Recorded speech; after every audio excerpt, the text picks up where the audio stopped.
Welcome back to our channel. నేను మీ మాదిరి. మనము బలహీనంగా ఉన్నాము అంటే మనం ఏదైనా ప్రాబ్లంలో ఉన్నాము, మనమే మన జీవితం ఎటుపోతుందో అర్థం కాని సిచ్యువేషన్లో ఉన్నాము. ఏంట్రా దేవుడా నాకు ఈ పరిస్థితి, ఎప్పుడు నేను ఈ పరిస్థితి నుంచి గట్టెక్కగలుగుతాను, నా ప్రాబ్లంకి అసలు సొల్యూషన్ ఏంటి అని చెప్పేసి దీర్ఘాలోచన చేస్తూ ఉంటాం ఒక్కొక్కసారి లైఫ్లో జరిగే విషయాల గురించి.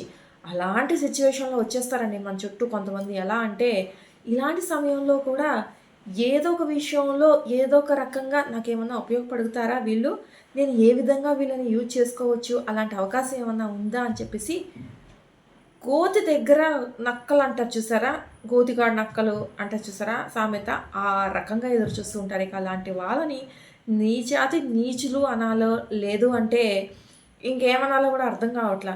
ఒకడు మనకు చాలా సామెతలు ఉంటాయి. ఒకళ్ళు ఇల్లు కాలు ఏడుస్తూ ఉంటే సి నిప్పు ఇస్తారా సిగరెట్ కాల్చుకోవడానికి అని కొంతమంది అడిగారంట. ఆ లెవెల్‌లో ఉంటారనమాట జనాలు. అంటే వాడి పోతే ఏంటి, వాడి లైఫ్ పోతే ఏంటి, వాడికి లైఫ్‌లో ఏం ప్రాబ్లమ్ ఉంటే ఏంటి, వాడు ఏ సిచ్యువేషన్‌లో ఉంటే నాకేంటి, నాకు ఇంతవరకు ఉపయోగపడుతారు, నాకు ఏ విషయంలో వీళ్ళ వల్ల ఉపయోగం ఉంది, నేనసలు ఇలాంటి సిచ్యువేషన్‌లో వీళ్ళు ఉన్నప్పుడు వీళ్ళు నాకు ఉపయోగపడితేనే కదా వీళ్ళతో నేను ఉండాలి. ఏ ఉపయోగం లేనిదే వీళ్ళ దరిదాపుల్లో కూడా నేను రాకూడదు.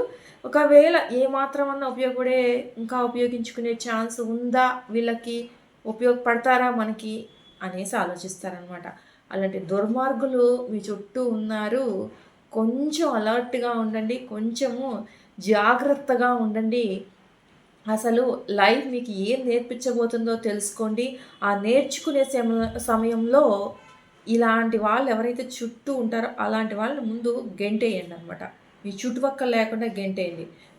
మీ సిచ్యువేషన్ బాగోపోయినా పర్లేదు, ఇవాళ కాకపోతే రేపైనా సిచ్యువేషన్ మారుతది గానీ, ఇలాంటి గుంట నక్కలను మాత్రం చుట్టూ ఉంచుకున్నారనుకోండి, ఆ ఉన్న కాస్త ప్రశాంతత, అసలు మనకి సొల్యూషన్ ఏంటి అని ఆలోచించేటటువంటి సమయము, అలాంటివన్నీ కూడా అనవసరంగా వీళ్ళ మీద మనం వెచ్చించి వేస్ట్ చేసుకుంటూ ఉంటాం అనమాట.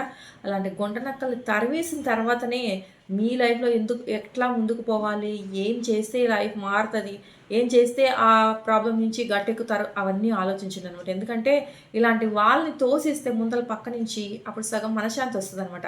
అప్పుడు మనశ్శాంతిగా ఉన్నప్పుడు, ప్రశాంతంగా ఉన్నప్పుడు మనం మన ప్రాబ్లమ్‌కి ఏంటా అనేది సొల్యూషన్ ఆలోచిస్తే టక్కమని మనకి సమాధానం దొరుకుతదనమాట. అర్థమైంది కదా! ఇదండి ఈరోజు వీడియో కనుక నచ్చితే లైక్ చేయడం మర్చిపోవద్దు. మరి నేను ఇలాంటి వీడియోస్ కోసం వెంటనే ఛానల్ సబ్స్క్రైబ్ చేసుకొని పక్కనే ఉన్న బెల్ ఐకాన్ కూడా ప్రెస్ చేయండి. అప్పుడే నేను పెట్టే డైలీ నోటిఫికేషన్స్ మీ దాకా వచ్చేస్తాయి.